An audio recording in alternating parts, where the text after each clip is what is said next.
സാധാരണക്കാരായ നമ്മളെ സംബന്ധിച്ചിടത്തോളം ഇമാമുമാർ എഴുതി സ്വലാത്ത് ചൊല്ലിയിട്ട് ശുദ്ധിയാവണം. നിങ്ങൾ ആലോചിച്ച് നോക്കിയേ, നമ്മളെ നാട്ടിൽ 500 വീട്ടുകാരുണ്ട് എന്ന് വിചാരിക്കുക. ഈ 500 വീട്ടുകാരും ഒരു കാലത്ത് ആയുസ്സത്തി മരിക്കും. മഹ്ശറിൽ നമ്മളെല്ലാവരും തമ്മിൽ തിരിച്ചറിയും. അതിൽ ഏറ്റവും കൂടുതൽ നബി സല്ലല്ലാഹു അലൈഹി വസല്ലം തങ്ങളോട് അടുപ്പമുണ്ടാവുന്ന വീട്ടുകാരൻ ആരായിരിക്കും? എപ്പോഴും സ്വലാത്തില്ലെന്ന മനുഷ്യനായിരിക്കും.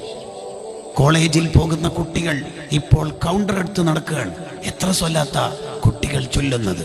പലപ്പോഴും റെയിൽവേ സ്റ്റേഷനിലേക്ക് പരിപാടിക്ക് വരാൻ എത്തിയാൽ പിക്ക് ചെയ്യാനും ഡ്രോപ്പ് ചെയ്യാനൊക്കെ വരുന്ന ചെറുപ്പക്കാർ, അൽഹംദുലില്ലാ, നല്ല മക്കളെ കാണാം.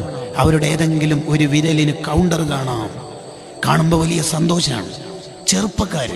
ചെറുപ്പക്കാര് മോനെ, നഷ്ടമാവില്ല.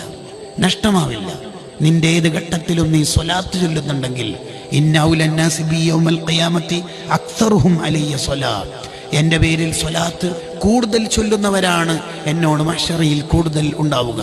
ഉമ്മമാരെ, അടുക്കളയിൽ, ബെഡ്റൂമിൽ, എല്ലായിടങ്ങളിലും ചൊല്ലാൻ പറ്റുന്ന സർവ്വ സ്ഥലങ്ങളിലും നമ്മുടെ ചുണ്ടിൽ സ്വലാത്ത് ഉണ്ടാവണം.